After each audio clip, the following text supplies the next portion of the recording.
We all know business networking is important. It's critical to our personal and professional success. And yet, when we hear the word networking, we sometimes have, for some of us, have a visceral reaction to the word. Almost like the reaction people have to this word. Right? You know it's the appropriate word to describe your mom's Thanksgiving Day turkey, but that does not mean you want to say it. Why is that? Why are we like this with networking, right? I think it's because we've gotten so caught up in all the negative aspects we can think of about networking. The handshakes, the sweaty handshakes, the loud talkers, right? The schmooziness, the business cards, those little plates that you have to balance at the cocktail hour, right? But what is networking really? Well, networking is about having conversations with the intention of developing new relationships by adding value to each other's lives. That's a definition. Notice some key words there, right? Some conversations. Let's start there. Most conversations in a networking start with 4 questions.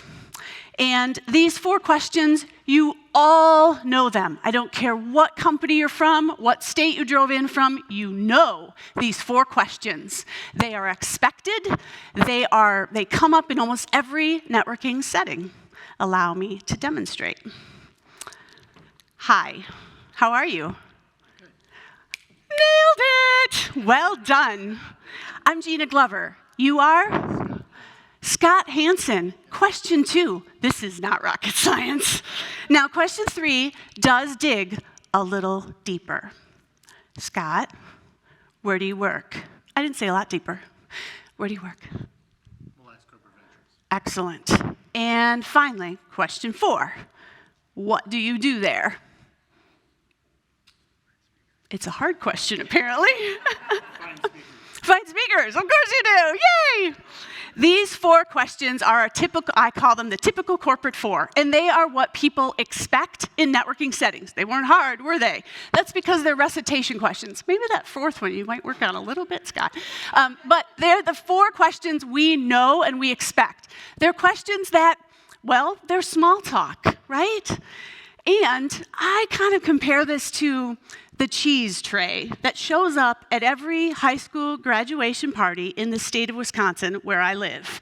It's expected, right?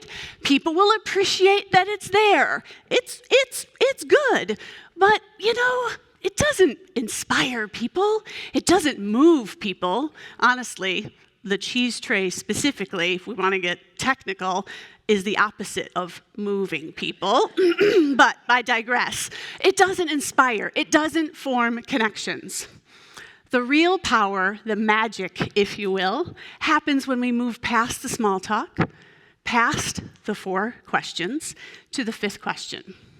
The 5th question is what you can use to form real connection. It moves that conversation to become a connection. The 5th question requires intention, and it requires investment. Investment in another person by way of a conversation. Now, like all investments, they have downsides, right? All investments have downsides. Think about this. The downside of asking a 5th question is most commonly, I'm going to feel awkward and uncomfortable. Yes, let's just put that out there, okay? Is that fair? Let's just put that on the table. But think about the upsides. You might meet the vendor you need for that project. You might find the candidate for that position you're looking to fill. You might make a new friend. And folks, you might meet your future spouse. What? Really? Friends, there's a story I could tell you where a 5th question led to a shared China pattern that brought 2 people together in Washington, D.C. What? China? Yes, it's true. I'll tell you over cocktail hour. And my husband and I celebrate 10 years last fall. That China pattern, right? Thank you. It is worth applause. The fifth question is what moves people to form connections. Now, there is something that comes up when this happens, though, and I want to dive into, before I get any further, about what's an example of a fifth question. So here are some examples for you. What was one of your key takeaways from the opening keynote? Another one, what's the best thing about the conference for you so far? And last but not least, in an example, what are you hoping to take back to the office when this is all over? Okay, I want to pause on that last one because I asked that question to a room full of HR professionals on the show floor at last year's Wisconsin State SHRM Conference. And the response from 7 out of the 10 HR pros that talked to me was this: ooh, that's a good question. I haven't thought about that. What? And I thought, yet we're on the show floor on the first day of the conference. Now, I'm not here to throw HR pros under the bus. I love you. I do. I believe that if we did this in any conference, in any industry, in any profession, that would still be the response from 7 out of the 10 people that talked to me if I asked that question. I see nods from over the room there, so I know you feel me. These questions are needed in order to move us to forming a real connection. We need to get past that awkward and uncomfortable. Notice some critical points of these questions. First of all, none of them are hard, right? You looked at them and thought, I know these kind of questions. I can do this. Secondly, well, they aren't yes or no answers, are they? You have to engage. And finally, you.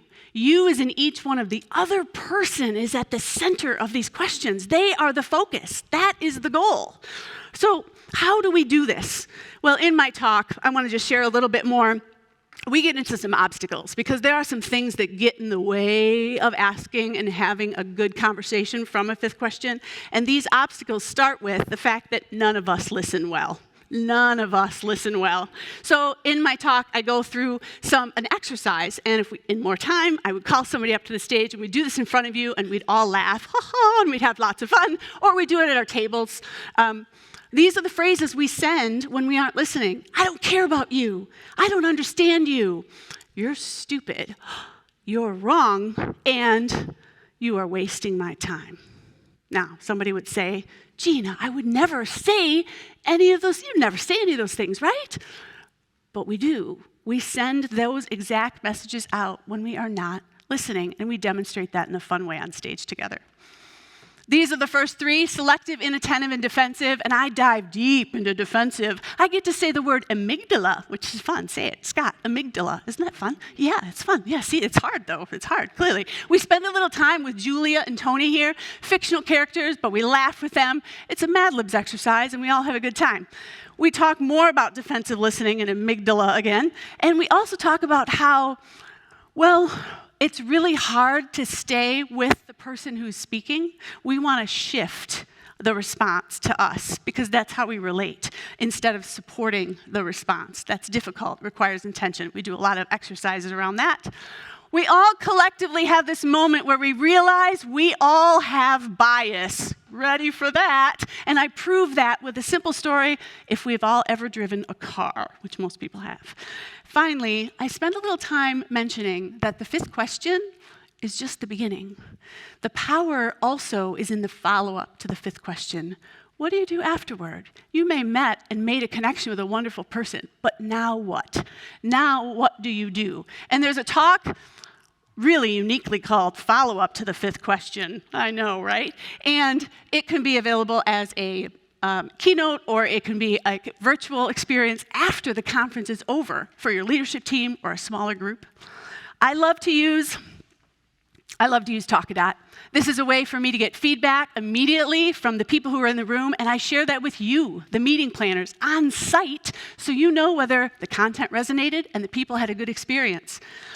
I make sure we ask some questions, and I leave time for that. And finally, I tell another story about the fifth question. Personal stories that matter to me. Personal stories that help people really relate to experiences they've all had when they didn't use this and how they left the conference, they left the industry setting, they left the meeting and feeling empty. That wasn't worth it. Well, that's probably because you didn't have the intention and the investment in a fifth question.